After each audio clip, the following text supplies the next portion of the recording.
We are at another property that I'm potentially thinking about purchasing. This one is actually a pre-foreclosure, and we're gonna do a walkthrough showing you exactly what I look for when I purchase properties. Before we go on any further, please don't forget, like and subscribe to my YouTube channel and click the description below if you want to be part of the Be Bold investing community on School.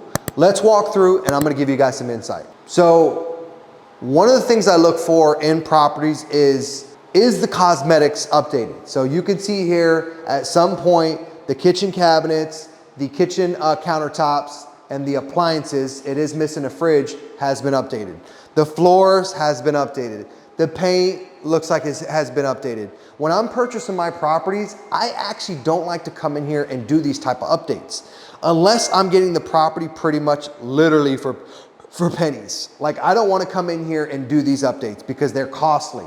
A kitchen like this will cost you between $12,000 to $15,000 depending on what type of cabinets you do, what type of countertops you do, etc. So the hearts and lungs of the property is what I'm really focused on. The roof, the plumbing, the AC, and the electrical. These are the hearts and lungs of the property, and this is what I'm really concerned about, as well as the cosmetics. So you can see that the kitchen's been updated, the flooring's been updated.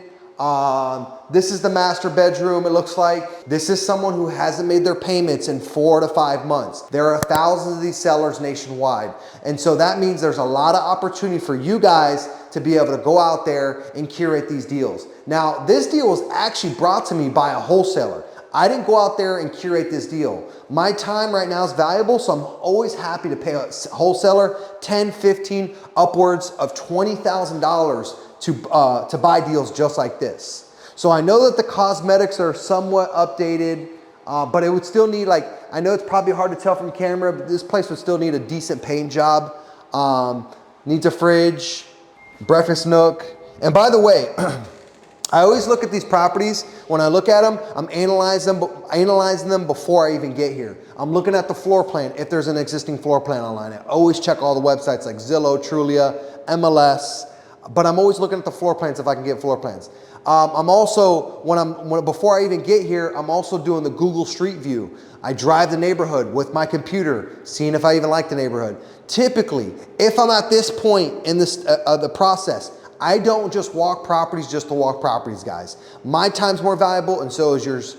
You can always ask somebody to walk a property for you, send you videos, do FaceTime, stuff like that. That is actually the most efficient thing you can do. Being that we're actually just 2 miles from around the corner from another property that I bought and I'm putting on pad split, I came here today and I gave this property a walkthrough because I was like, you know what? This might potentially be something I'm gonna buy, right? So I also look at the AC, I check out the serial number, and I look up the serial number if I can't find the actual manufacturer date on the AC. So this is another component that I look at. I also look at the plumbing of the property. Is the property being replumbed? I always go over to the water heater, check out the water heater. This water heater, I can see that there's copper piping. So if you come right here, you see this? This is copper piping. Now, it is older piping, but I don't mind copper piping. As long as it's not polybutylene, as long as it's not galvanized plumbing, these are the type of plumbings I do not want in my property. Copper or PEX are like the two of my favorite plumbings that I would want in my property. So I look at that. Looks like the property's been it has been still original plumbing, which is copper. This is a 3-bedroom, 2-bath.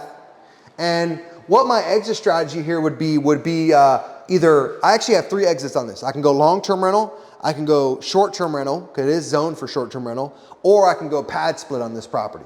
Here's an existing bedroom. Looks like they did the floors here, but look at this bedroom. So this gives you a good comparison. You have a bedroom with updated floors, and then you have a bedroom with not updated floors. You have these bedrooms with dark paint that they need to be painted. So I can already tell you right now, this property needs light fixtures, paint. The power isn't on. The power's probably been off for quite some time. I did see a notice on the door from the bank. The bank probably sent somebody over here to see if somebody's living in the property and they're not, determined to be vacant or abandoned. So this is very typical because the banks will send people to the property to see if somebody's living in it. The AC is a few years old. The roof is a few years old. That's good. Check there, check there. One of the things I don't like about this property that really a turnoff for me is this pool. One, pools are a hassle when it comes to maintenance and your CapEx, all that stuff. I'm not a fan of pools. I just don't like the upkeep of them. I don't like how you have to maintain them over time. I don't like that, it's more of a liability for you as well. And I don't want to have to mess with pool resurfacing and pool pumps. There's enough stuff that you have to worry about when it comes to purchasing a property, like your roof, your plumbing, your electrical, if it's on septic or sewer, etc. You can see that it's a neglected pool. It's green. It's just not something that, like, according to the wholesaler, this property's been the pool has been resurfaced and the pool pump is brand new. But you can see, like, the grass is overgrown. Like, look, the grass is overgrown out there. It's not too pretty of a thing. See if my hands get chalky. If my hands get chalky, that's a sign that the property needs to be repaint. I can see this crack here. Yeah, very overgrown grass. I mean, not a big deal. Yeah, the paint looks fine, so it doesn't need a paint job. The roof, I looked it up in the permit. That was about 3 years old. The AC is only a few years old. So really, I mean, this house has got really good bones and it's good for the right buyer. But for me personally, like on a long-term rental in this house, you break even on the long-term rental side. On the short-term rental, you might make a little money, but this property is not unique enough for me to do short-term rental, even though you can do it. Oh snap, is that a $20 bill? Is that my money? Whose money is this? Dude, we just found a 20. That's crazy. That's good luck right there. Dude, that's crazy. I didn't pull my wallet out. We gotta rewind that camera. Because I got cash on me, but it's only my wallet, and I didn't pull my wallet out, right? Yeah, no. That's crazy. Dude. Hey. This thing, we found a $20 bill walking this property.